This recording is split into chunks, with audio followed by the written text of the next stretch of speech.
3,276,948। जब यह रिकॉर्डिंग हुई थी, इतने साल इलॉन मस्क, स्पेसएक्स और टेस्ला के फाउंडर फ्यूचर में सरवाइव कर सकते हैं अगर वो हर साल एवरेज अमेरिकन सैलरी जो है $56,516 उसको खर्च करें। एक और तरीके से देखें, अगर आप अपनी सैलरी का अनरियलिस्टिक 50% बचा लेते हैं और हर साल मैट्रेस के नीचे रखते हैं, तो इलन्स वेल्थ तक पहुंचने में आपको 6.5 मिलियन साल लग जाएंगे। शायद है, ठीक है, हम सब दुनिया के सबसे अमीर लोग नहीं बन सकते, पर $1 मिलियन कमाना इतना टफ नहीं होना चाहिए, है ना? चलो मान लें आप एक एवरेज इंजीनियर हो जो हर साल $80,000 कमाता है। $1 मिलियन कमाने में 16 साल लगेंगे, लेकिन इसमें रेंट, खाना और कॉस्ट ऑफ लिविंग इंक्लूड नहीं है। अगर आप कंसिस्टेंट और डिलिजेंटली अपनी अर्निंग्स का 10% सेव करते हो, तो आपको 156 साल लगेंगे $1 मिलियन तक पहुंचने के लिए। एक एवरेज टीचर को 217 साल और एक बारटेंडर को 625 साल लगेंगे। देखो, अमीर लोगों के लिए दौलत का हिसाब वक्त से होता है। अगर कल आपकी नौकरी चली गई, तो आप कितने दिन, महीने या साल अपनी सेविंग्स पर सरवाइव कर पाएंगे? यही है वेल्थ की डेफिनेशन। तो आप कितना वक्त निकल पाएंगे? यह किताब आपको वो फाइनेंशियल इंटेलिजेंस देगी जो शायद आपने छोड़ी हुई थी जब आप बड़े हो रहे थे। वो सीक्रेट फाइनेंशियल इंटेलिजेंस जो अमीर परिवार एक नस्ल से दूसरी नस्ल तक पास करते हैं, जो एजुकेशन सिस्टम और आपके माँ बाप ने आपको नहीं सिखाया। ये इंफॉर्मेशन मिस करने की वजह से ही बहुत लोग हमेशा के लिए रट रेस में अटके रहते हैं। इस वीडियो के एंड तक आपको इस किताब का 95% समझ आ चुका होगा। आपको सारे इंपॉर्टेंट कॉन्सेप्ट्स और कोट्स का एक बर्ड्स आई व्यू मिलेगा जो आपकी वेल्थ की सोच को बदल देगा और आपको फाइनेंशियल फ्रीडम की तरफ गाइड करेगा। चलो शुरू करते हैं। रिच डैड, पुअर डैड, दो अलग फादर्स की कहानी। एक के पास डिप्लोमास और डिग्रीज से भारी दीवार थी, दूसरा हाई स्कूल ड्रॉप आउट था।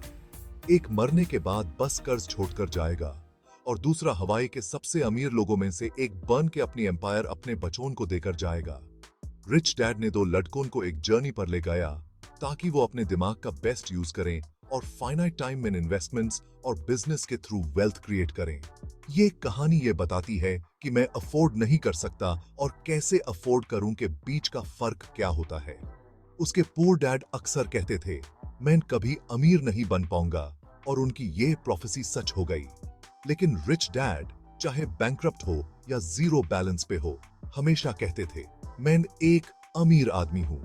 पुअर होना और ब्रोक होना में फर्क है।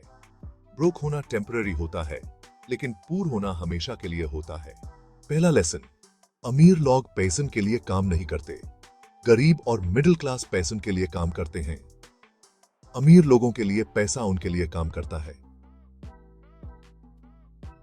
जब रॉबर्ट कियोसाकी 9 साल के थे, उन्होंने और उनके दोस्त माइक ने रिच डैड से पूछा कि पैसा कैसे कमाया जाता है। कुछ समय के बाद दोनों रिच डैड के कंपनीज में काम कर रहे थे, लेकिन रॉबर्ट अपने सैलरी से नाराज थे। सिर्फ 10 सेंट्स पर वीक, जो पॉवर्टी वेज था। हर हफ्ते वो सीरियसली सोच रहे थे जॉब छोड़ने का। इस वक्त रिच डैड ने उन्हें पैसों का पहला लेसन दिया। जिंदगी हमें हर तरफ से पुश करती है, कुछ लोग हार मान लेते हैं और कुछ लोग लड़ते हैं। अगर आप लेसन सीख लेते हैं और आगे बढ़ते हैं, तो आपको चैलेंजेस फेस करना जिंदगी का हिस्सा लगता है। ज्यादातर लोग अपनी नौकरी इसलिए छोड़ते हैं क्योंकि उनको पैसा कम मिल रहा होता है, लेकिन अमीर लोग इसे एक लर्निंग का मौका मानते हैं। जिंदगी का एक बाधा ट्रैप होता है। लोग छोटी सी सैलरी के लिए बहुत मेहनत करते हैं और जॉब सिक्योरिटी के इल्यूजन में रहते हैं। 3 हफ्ते की छुट्टी और एक छोटी सी पेंशन। ज्यादा लोगों की जिंदगी दो इमोशन से कंट्रोल होती है, डर और लालच। पैसों का डर आपको ज्यादा मेहनत करने पर मजबूर करता है। फिर जब आपको पेचेक मिलता है, तो आपको नए कार्स, प्रोडक्ट्स, शूज और कपड़े खरीदने का लालच होने लगता है। आप ज्यादा चीजें चाहते हो, इसलिए आप और ज्यादा काम करते हो प्रमोशन के लिए।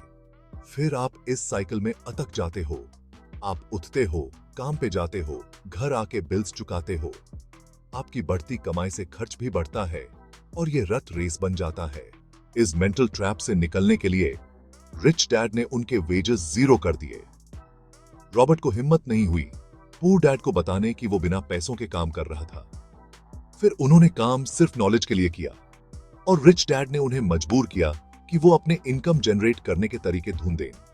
एक दिन रिच डैड के स्टोर में कुछ पुराने कॉमिक्स पड़े मिले जो उनके लिए इंस्पिरेशन बन गए पहला बिजनेस स्टार्ट करने के लिए। उन्होंने पुराने कॉमिक्स रिकवर करके अपने बेसमेंट में लाइब्रेरी खोल ली।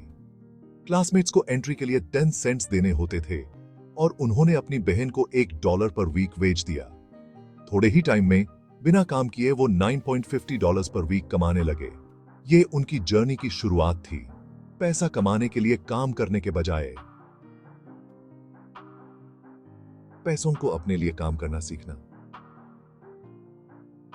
की लेसन, जॉब लेना एक शॉर्ट टर्म सॉल्यूशन है जो सिर्फ आपके एक्सपेंसेस को कवर करने के लिए होता है, लेकिन असली चैलेंज होता है अपनी नेट वर्थ बिल्ड करना। जैसे जैसे आपको ज्यादा पैसा मिलता है वैसे वैसे आपके एक्सपेंसेस भी बढ़ते हैं। ये ह्यूमन नेचर है जो डर और डिजायर से चलती है। जब आप इस साइकिल में अटक जाते हो तो आपको जिंदगी भर किसी और के लिए काम करना पड़ता है। की लेसन, फाइनेंशियल लिटरेसी सीखनी चाहिए। ये जरूरी नहीं कितना पैसा कमाते हो, बल्कि कितना पैसा बचा के रखते हो। अगर आप स्कूल जाके अमीर बनना चाहते हो तो आप गलत जगह देख रहे हो। एजुकेशन सिस्टम का मेन ऑब्जेक्टिव है आपको एक अच्छा एम्प्लॉई बनाना, लेकिन ये आपको एक अच्छा एम्प्लॉयर बनाने में फेल हो जाता है। अपनी पर्सनल फाइनेंसेस मैनेज करना और वेल्थ बिल्ड करना, ये सब एजुकेशन सिस्टम आपको नहीं सिखाता। आप सिर्फ खुद पर रिलाई कर सकते हो इस नॉलेज को यूज करके एसेट्स एक्वायर करने के लिए जो आपको इनकम जनरेट करने में मदद करेंगे। फाइनेंशियल लिटरेसी का पहला पिलर ये है समझना कि एसेट और लायबिलिटी में फर्क क्या होता है। एक एसेट वो चीज होती है जो पैसा आपके पॉकेट में डालता है और लायबिलिटी वो चीज होती है जो पैसा आपके पॉकेट से निकालती है। चलो इनकम स्टेटमेंट को देखते हैं। इनकम स्टेटमेंट में आपका पैसा पॉकेट में आ रहा होता है और एक्सपेंसेस वो होता है जो पैसा आपके पॉकेट से जा रहा होता है, जैसे रेंट, फूड, इलेक्ट्रिसिटी और कपड़ों का खर्चा। एक एसेट आपके लिए इनकम जनरेट करता है जबकि एक लायबिलिटी आपको एक्सपेंडिचर जनरेट करती है, कैश फ्लो। अमीर लोग एसेट्स एक्वायर करते हैं जबकि गरीब और मिडिल क्लास लोग लायबिलिटीज खरीदते हैं जो वो गलती से एसेट समझते हैं। कैश फ्लो का मतलब होता है आपका पैसा कैसे हैंडल हो रहा है। पूर लोगों का कैश फ्लो सिंपल होता है। उनके पास एक जॉब होती है, सैलरी आती है और सारी सैलरी एक्सपेंसेस में चली जाती है। ज्यादातर लोग पेचेक टू पेचेक जीते हैं। मिडिल क्लास का कैश फ्लो थोड़ा अलग होता है। उनके पास जॉब होती है, सैलरी आती है, लेकिन ज्यादा पैसा लायबिलिटीज और एक्सपेंसेस में चला जाता है, जैसे home loans, car debt, credit card debt, mortgage repayments और टैक्सेस। ये लोग सोचते हैं कि उनका घर एक एसेट है, लेकिन एक दिन वो लायबिलिटी के कॉलम में मॉर्गेज और क्रेडिट कार्ड डेट से भर जाते हैं। अमीर लोग का कैश फ्लो अलग होता है। अमीर लोग हमेशा सोचते हैं कि कैसे अपने एसेट्स का कॉलम बढ़ाएं। उनका मेन सोर्स ऑफ इनकम वो एसेट्स होते हैं जो उन्होंने टाइम के साथ एक्वायर किए होते हैं। आपका घर एक एसेट नहीं है। जब आप एक घर पर फोकस करते हो, आप एक लायबिलिटी बिल्ड कर रहे होते हो, एसेट नहीं। ज्यादातर लोग अपनी लाइफ भर एक घर का लोन चुकाते हैं जो वो कभी अपना नहीं कर पाते। आपको प्रॉपर्टी टैक्स भी देना पड़ता है और इन टैक्सेस के रेट्स कभी आपके कंट्रोल में नहीं होते। आपको और भी घर के एक्सपेंसेस देने पड़ते हैं और आपके घर की वैल्यू टाइम के साथ हमेशा नहीं बढ़ती। और सबसे बड़ा खर्चा जो एक घर से होता है वो होती हैं सारी लॉस्ट अपॉर्चुनिटीज। अगर आपका सारा पैसा एक घर में मॉर्गेज पेमेंट्स के थ्रू जा रहा है तो आपका पैसा आपके एसेट कॉलम को बढ़ाने के लिए यूज नहीं हो रहा। इसके अलावा सोचो कितनी और इन्वेस्टमेंट अपॉर्चुनिटीज आप मिस कर रहे हो जब आप सिर्फ लोकल रेजिडेंशियल रियल एस्टेट पे फोकस करते हो। रियल एसेट्स, कुछ एग्जांपल्स देखते हैं रियल एसेट्स के। एक अपार्टमेंट जो टेनेंट से मंथली पेमेंट्स जनरेट करता है और जिसके रीपेमेंट्स आपको लोन रीपे करने में मदद करते हैं। एक बिजनेस जो आपके प्रेजेंस के बिना चल सकता है। पुअर डैड के लिए घर एक एसेट था जबकि रिच डैड के लिए घर एक लायबिलिटी था। ये है पुअर डैड का इनकम स्टेटमेंट। देख सकते हो उसमें इन्फ्लेटेड लायबिलिटीज हैं और ये है रिच डैड का इनकम स्टेटमेंट। टाइम के साथ उसने अपने एसेट कॉलम को काफी बढ़ा लिया है। ज्यादातर लोग इस ट्रैप में गिरते हैं क्योंकि वो फाइनेंशियली इलिटरेट होते हैं। वो बैलेंस शीट और इनकम स्टेटमेंट के बीच का फर्क नहीं समझते। अगर आप वो फॉलो करते हो जो मैसेज करते हैं, तो ये आपकी जिंदगी बन जाती है। आप कंपनी के लिए काम करते हो ताकि सैलरी मिले, जिससे ओनर और शेयर होल्डर्स अमीर बन रहे होते हैं। अगर आपके पास डेट है, तो आप बैंक के लिए काम करते हो। आपका मॉर्गेज और credit card interest payments bank को अमीर बनाता है। और फाइनली, आप गवर्नमेंट के लिए काम करते हो। गवर्नमेंट आपके पैसे का एक हिस्सा ले लेती है पहले ही, बिना आपके देखे। अगर आप एक रेगुलर पर्सन हो, तो जनवरी 1 से मार्च 16 तक जो पैसा आप कमाते हो, वो डायरेक्टली गवर्नमेंट को जाता है। हर साल 2.5 महीने आप सिर्फ गवर्नमेंट के लिए काम करते हो। और अगर आप 40 साल काम करते हो, तो लगभग 6 साल सिर्फ टैक्समैन को पैसा देने में निकाल जाते हैं। अमीर लोग ये समझते हैं, मसिस नहीं समझते। How to escape the rat race. इस रैट रेस से निकलने का तरीका है फुली समझना कि एसेट और लायबिलिटी का फर्क क्या है। अपनी सारी मेहनत लगाओ ऐसे एसेट्स एक्वायर करने में जो कैश फ्लो जनरेट करें। अपने एक्सपेंसेस और डेट्स को मिनिमम रखो। और आखिरी लेसन, अपना काम करो, माइंड योर ओन बिजनेस। की लेसन, जिंदगी सिर्फ इस बारे में नहीं है कि आप कितना पैसा कमा रहे हो, बल्कि इस बारे में है कि आप कितना पैसा बचा रहे हो और कितनी जनरेशंस तक। फाइनेंशियल लिटरेसी को समझना, एसेट और लायबिलिटी का फर्क समझना, इससे ही आप ये अचीव कर सकते हो। अमीर लोग एसेट्स बिल्ड और एक्वायर करते हैं, जबकि गरीब और मिडिल क्लास लोग लायबिलिटीज एक्वायर करते हैं, जो वो गलती से एसेट समझते हैं। Lesson 3, mind your own business. अमीर लोग अपने एसेट कॉलम्स पे फोकस करते हैं, जबकि सब लोग अपने इनकम स्टेटमेंट्स पे फोकस करते हैं। रॉबर्ट कियोसाकी की पहली प्रोफेशनल जॉब ज़ेरॉक्स में फोटोकॉपियर सेल्समैन की थी।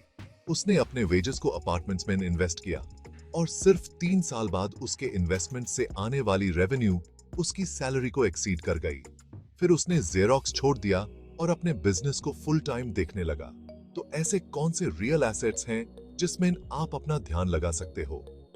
ऐसे बिजनेसेस जो आपके बिना चल सकते हैं: stocks, bonds, income generating real estate, IOUs, royalties from intellectual properties like music, scripts या patents, और ऐसे कुछ भी जो इनकम जनरेट करे या अपनी वैल्यू बढ़ाए, जैसे क्रिप्टो करेंसीज, वेबसाइट्स या यूट्यूब चैनल्स एटसेट्रा।